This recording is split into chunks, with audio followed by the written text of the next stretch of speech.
केंद्रीय मंत्री कृष्णपाल गुर्जर ने करोड़ों रुपए की लागत से बनने वाली सड़कों का शुभारंभ किया। इसके अलावा उन्होंने कहा कि फरीदाबाद की चाहे सेक्टर 12 की सड़क हो या अन्य टूटी हुई सड़कें, जिन्हें जल्द ही पूरा कर दिया जाएगा। इस मौके पर कैबिनेट मंत्री मूलचंद शर्मा और कई अन्य नेता मौजूद रहे। केंद्रीय मंत्री कृष्णपाल गुर्जर ने कांग्रेस पार्टी पर भी जमकर निशाना साधा। कहा कि कांग्रेस उन दिनों को भूल गए जब जेल गए थे। आज ये लोग सुशासन की बात करते हैं, जबकि इनकी सरकारों में भ्रष्टाचार पूरी तरह से व्याप्त रहा है। आज उद्घाटन किया है सड़क का, आरएमसी रोड बनाया जाएगा। कितना फायदा इसको इंडस्ट्री को पहुंचेगा, कितना फायदा लोगों को, कितने की लागत इसमें लगने वाली है? देखिए, आप एक बात समझ कर चलिए, ये जो आइचर वाला रोड है जो सारण से और मेन रोड को जोड़ता है, अब से नहीं पिछले 15-20 साल से आज उसकी हालत आपने देखी होगी। और इसके लिए सभी औद्योगिक क्षेत्र की सड़कों की हालत आपने देखी होगी।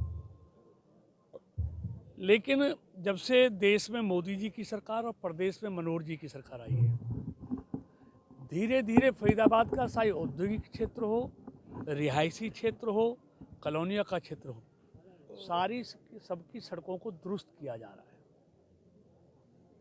क्योंकि जब सारी सड़कें पूरे फरीदाबाद की खराब थी, ना शहर की सड़कें चलने लायक थी, ना हाईवे की कोई अच्छी सड़कें थी, ना कॉलोनियों की सड़कें अच्छी थी, ना गांवों की सड़कें अच्छी थी। लेकिन पिछले 7 साल में एक एक करके सारी सड़कों को दुरुस्त किया जा रहा है।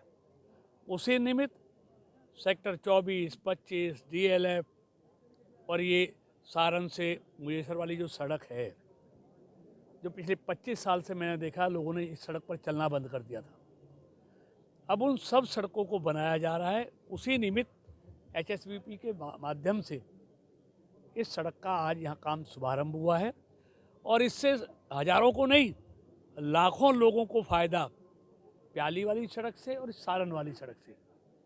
औद्योगिक क्षेत्र को भी फ़ायदा होगा और हमारे NIT विधानसभा के तमाम रहने वाले लोगों को इससे और ग्रामीण क्षेत्र के लोगों को इससे बहुत बड़ा फ़ायदा होने वाला है। 20 करोड़ की सड़कों का टोटल कॉन्ट्रैक्ट दिए गए हैं। उसमें कुछ इस एरिया की भी सड़कें हैं। ये केवल इंडस्ट्रियल एरिया की अलग से लागत का मैं नहीं जिक्र बता सकता हूँ। ये हार्डवेयर चौक से लेके 22 सेक्टर तक है, इंडस्ट्रियल एरिया की सड़कें हैं, सेक्टर 25 की सड़कें हैं, सेक्टर 24 की सड़कें हैं, सेक्टर 32 की सड़कें, सब औद्योगिक एरिया की सड़कों का है ये। इस तरीके से इंडस्ट्रियल को लेकर के अब काफ़ी सरकार कहीं ना कहीं सतर्क नज़र आ रही है, काफ़ी विकास कहीं ना कहीं किया जा रहा है। और फरीदाबाद की बात करें तो फरीदाबाद में इंडस्ट्रियल को लेकर के सरकार किस तरीके से काम कर रही है, उनके अगर यहाँ विकास की बात करें या उनके सामने जो रोड की बात करें उनको लेकर किस तरीके से काम कर रही है? देखो, रोड के ऊपर तो सरकार ने रोड, सीवरेज और पानी के ऊपर सरकार काम कर रही है।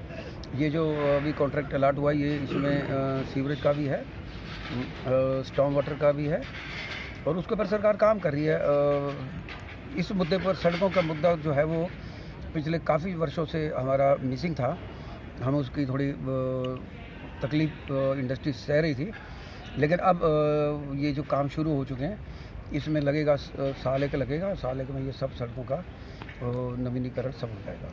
क्या लगता है कि 2014 के बाद में इंडस्ट्रियल को किस तरीके से सपोर्ट मिला है गवर्नमेंट का, और इसके सौंदर्यीकरण के लिए अगर बात करें या फिर इंडस्ट्रियल को और मजबूत करने के लिए क्या कुछ कदम उठाए? तरह तरह का सहयोग मिलता रहता है जी। हाँ, ये कह सकते हैं हम कि हमें सहयोग जब चाहिए थोड़ा लेट मिलता है जी। उस दरमियान जो चाहिए में और मिलने में जो समय जाता है उसमें कहीं ना कहीं थोड़ा सा नुकसान रहता है इंडस्ट्री को भी और जनता को भी। सड़कों के द्वारा या ये जो इंफ्रास्ट्रक्चर है, इंफ्रास्ट्रक्चर का केवल औद्योगिक फ़ायदा नहीं इसका उनको मिलता।